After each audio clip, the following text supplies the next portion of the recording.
Agora vejam que a gente vai entrar já em coisas que nos afetam até hoje. Diretamente ou indiretamente. O cânon nos afeta diretamente, os bispos nos afetam indiretamente. Porque nós não cremos em bispos, mas tem quem creia, né? Então vamos ver aí o que a gente pode... Vamos começar com o cânon.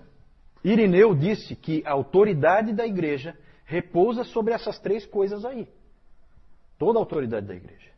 Então havia uma preocupação muito grande em estabelecer essas três coisas, diante do ataque das heresias. Isso aí é uma resposta da ortodoxia. Tá? O que é o cânon? O cânon, essa palavra significa simplesmente regra, e o cânon pode-se dizer que é a regra que deve ser seguida. Na prática, o cânon é o conjunto de livros que compõem as escrituras inspiradas. O cânon é a Bíblia. O cânon é esse conjunto. Certo? Conjunto de livros. Por que a gente trata como um conjunto de livros? Justamente porque era tratado individualmente. O cânon é formar o conjunto. É escolher quem entra e quem fica fora. Por quê? Como eu disse antes, desde o início o Antigo Testamento era a escritura cristã, já estava estabelecido, isso nunca foi discutido. O único que discutiu foi quem? Exatamente, o Márcio. Ele está indignado lá. Ele achou que tinha acabado. Ele queria que não voltasse mais. Mas como é uma reação, nós temos que citar, né? Como é uma reação sim. Essa foi boa, né? O Antigo Testamento, então, foi tranquilo. Veio exatamente como os judeus o tinham, com os mesmos livros. A ideia do cânon, gente, é uma ideia que veio dos judeus. Os judeus tinham feito o cânon deles. E agora os cristãos tinham que fazer o seu. E a hora era agora. Por quê? Porque não podia se perder muito tempo, porque ia se começar a ficar distante demais das fontes originais. Você tinha ainda pessoas que conviveram com pessoas que conviveram com os apóstolos. Então você tinha muitas testemunhas ainda. Não, esse livro aqui foi escrito pelo fulano. Só que vocês, é claro, percebem isso. Se passar 500 anos, começa a ficar mais complicado de provar as coisas. Então a hora era essa. E os ataques que as heresias estavam proporcionando empurraram a igreja a fazer isso logo. Que livros seriam colocados no Novo Testamento? Essa é a pergunta. Além dos 27 que acabaram entrando realmente, existiam muitos outros livros circulando no meio das igrejas. Havia o Evangelho de Pedro, havia o Didaquê, a primeira carta de Clemente aos Coríntios, a própria carta de Policarpo aos Filipenses. Havia dúvidas em relação a essas obras.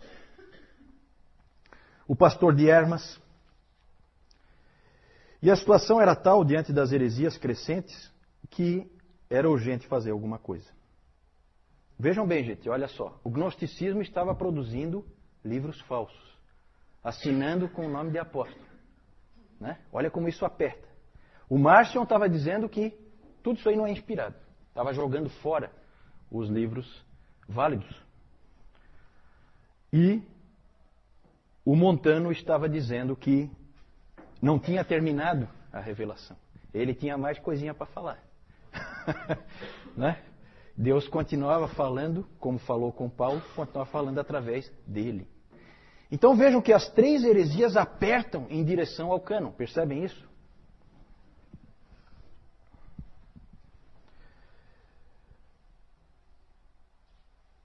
O Novo Testamento ele foi sendo formado a partir de listas que havia nas várias igrejas. É interessante essa coordenação das igrejas. Uma igreja, essa coisa da igreja católica é uma coisa muito interessante, uma coisa bonita, porque eram igrejas em lugares completamente diferentes, numa época em que a comunicação não era tão fácil como é hoje, e elas se coordenavam. e um tinha uma lista, o outro tinha uma outra lista, aí um dizia assim, não, mas eu tenho aqui na minha lista, eu tenho o pastor de Hermas. O que você acha, ô Moisés, você que é bispo lá de Alexandria, o que você acha do pastor de Hermas?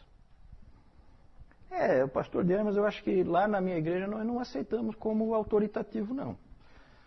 Poxa, mas eu achava que era. Começou esse tipo de troca, sabe? Várias listas existiam. Se convencionou dizer que o cânon estava definitivamente constituído com o estabelecimento da lista de Atanásio, que foi um pai da igreja, que foi em 367, e ele pegou e deu a lista que acabou sendo a lista que nós temos hoje. Mas, na verdade, isso é consenso, tá?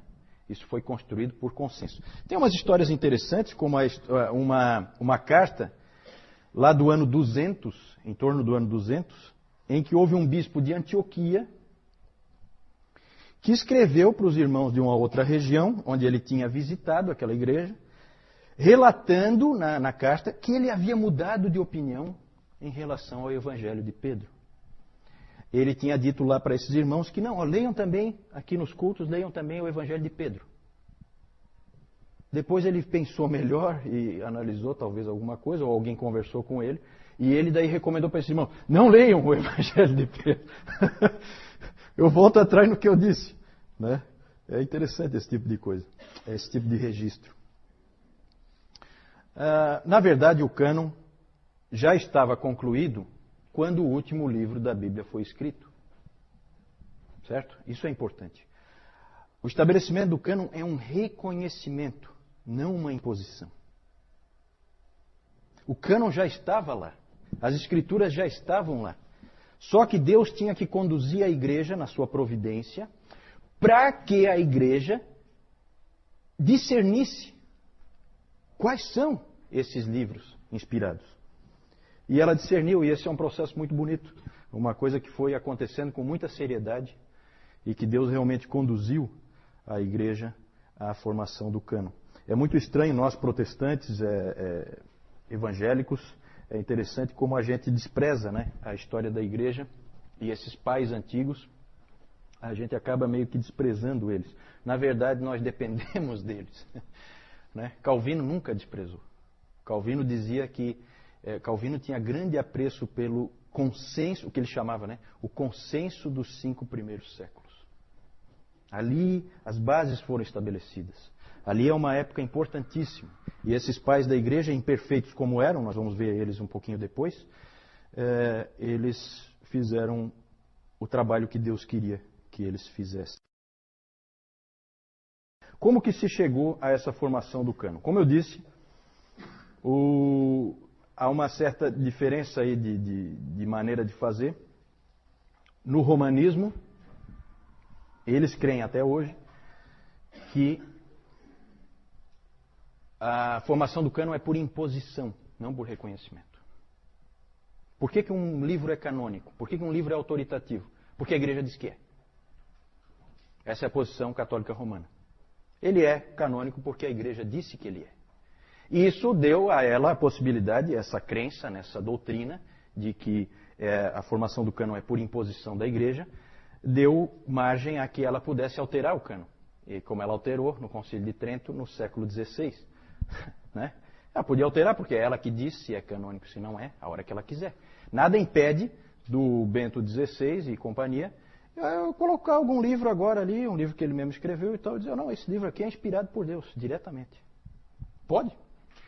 Claro que isso não acontece pelo seguinte, a Igreja Católica tem um pavor de mudanças. Ela tem um medo de instabilidade gigantesco.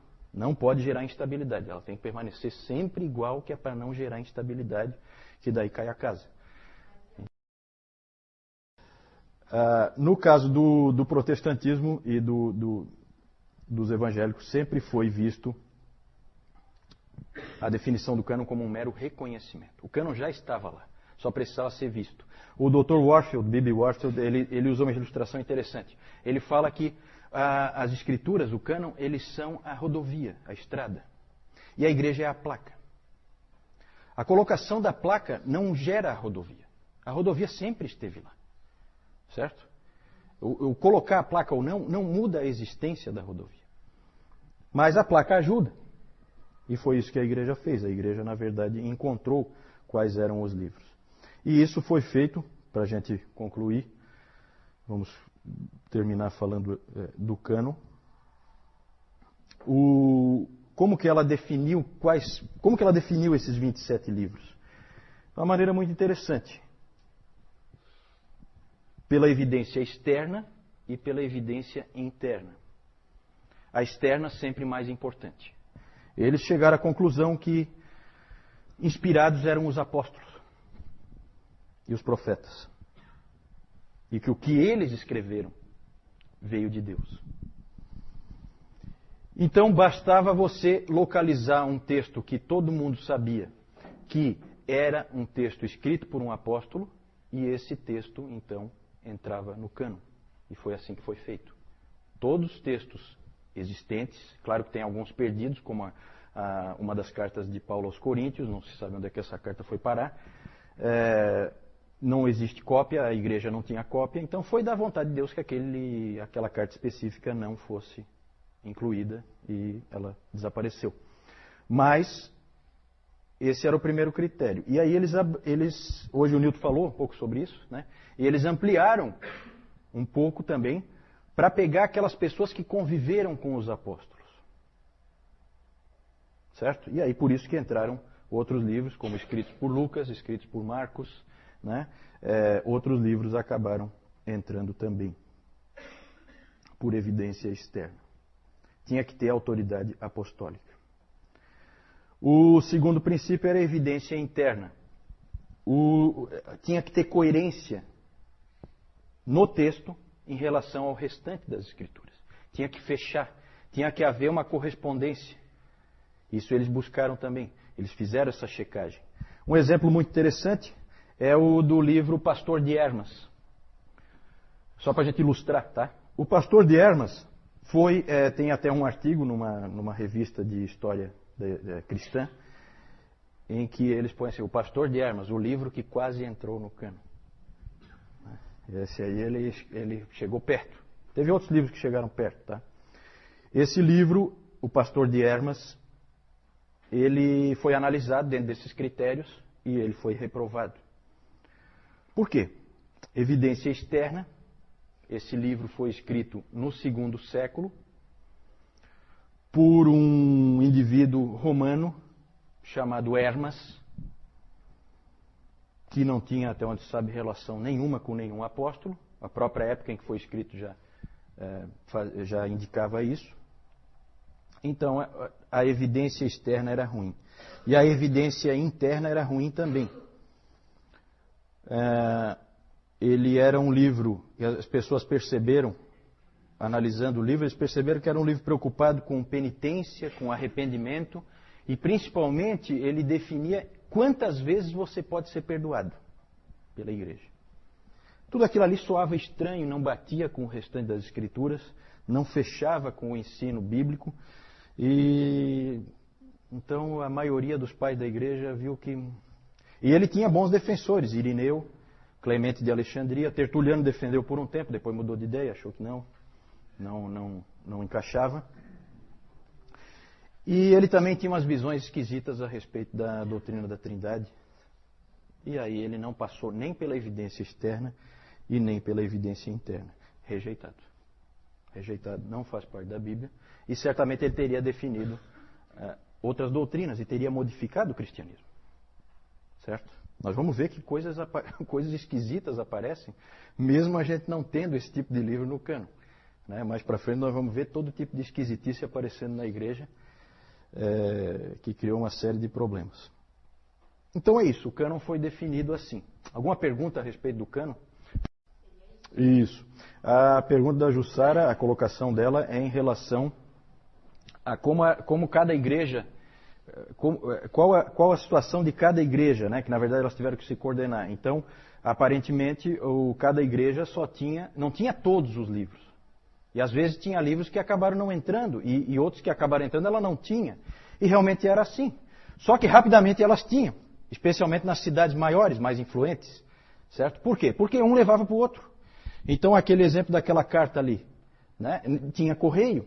Então e é interessante nessa época que isso aparece muito claramente. Os presbíteros de uma igreja se preocupam profundamente com os presbíteros da outra igreja. Mais ou menos como acontece no Novo Testamento. Por isso que tem a carta de Clemente de Roma, a primeira carta dele aos Coríntios. E é uma carta que eu já li, é uma carta relativamente fácil de ler. Ela é uma carta muito bonita, é uma carta de um pastor, realmente. Se preocupando com os coríntios, como é que vocês estão, para onde é que vocês estão caminhando, cuida com isso, cuida com aquilo, bem pastoral. Então essa preocupação mútua. Então é assim, uma grande cidade não deixava a outra ficar sem cópia. Dava um jeito de copiar. Então como ele disse assim, aquele bispo que nós falamos antes, que visitou uma outra igreja, ele falou assim, leiam também o Evangelho de Pedro. Como é que ele vai ler se ele não tem? E eles provavelmente não tinham. Então, se providenciava, as igrejas se ajudavam, os irmãos se amavam, eles procuravam ajudar uns aos outros. A igreja era única, não havia várias igrejas. Havia heresias, mas não divisões. Ainda. Depois virão as divisões. Não, vamos chegar lá. Na verdade, a pergunta é como é que, se eles se reuniram para definir isso. Vamos ter o primeiro concílio. Qual foi o primeiro concílio? Niceia, no ano 325. Nesse ano, todos os bispos do Império Romano, praticamente todos, talvez um ou outro não pôde ir, mas todos os bispos do Império Romano se reuniram em Niceia, na cidade de Niceia, bancados pelo imperador. Nós vamos ver isso mais para frente. E ali eles se reuniram, e ali eles definiram, dentre outras coisas, deixaram bem claro que o cânon... a pergunta é sobre o livro de Hebreus. O livro de Hebreus sempre vai ser um problema, né?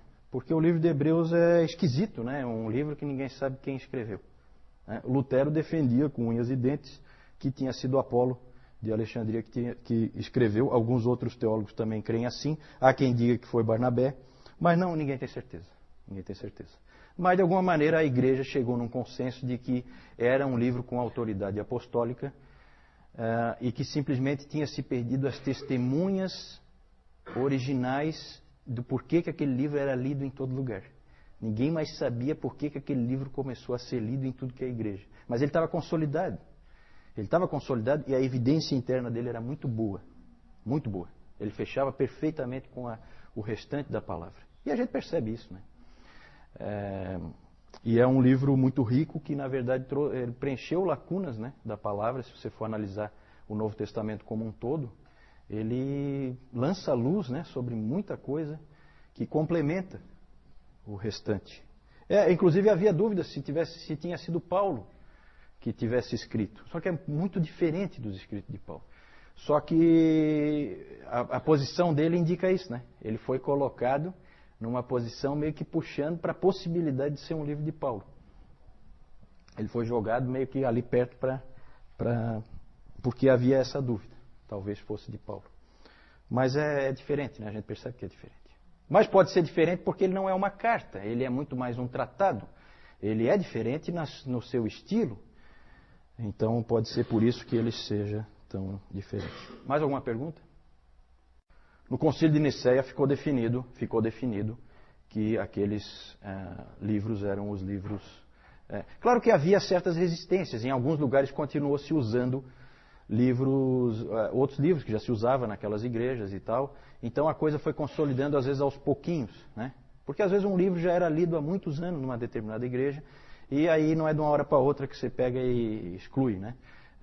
Mas com a lista de Atanásio estava consolidado. Na verdade, se você pegar um livro como o do Norman Geisler, que é a Introdução Bíblica, você vai ver que o grosso das listas era tudo parecido. Variava um aqui, um faltando, como a Jussara falou antes, um faltando e um a mais. Mas é um ou outro assim. As listas eram muito semelhantes. Então foi se gerando um consenso e o consenso acabou prevalecendo e toda a igreja acabou adotando os 27 livros do Novo Testamento que a gente usa hoje. E não houve problema nenhum, ninguém resistiu. Assim, havia muita unidade da igreja, né? E é interessante que o cânon foi formado nessa época. Porque era a época certa para formar, enquanto havia unidade. Né? Ah, certo. A questão, o que é inspirado? Se é o conteúdo ou se são os autores?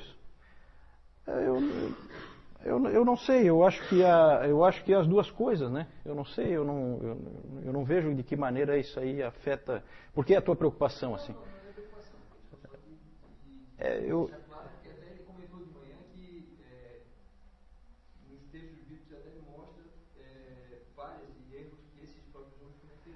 Ah, sim, tu queres dizer assim que um determinado escrito de Paulo podia ser inspirado e o outro não. É isso que tu queres dizer? Não? Certo. Talvez eu me expressei mal. Talvez é melhor a gente falar que as escrituras eram inspiradas, então aquele texto. Não, ótimo, ótimo. Não, foi boa a tua. Foi boa a tua.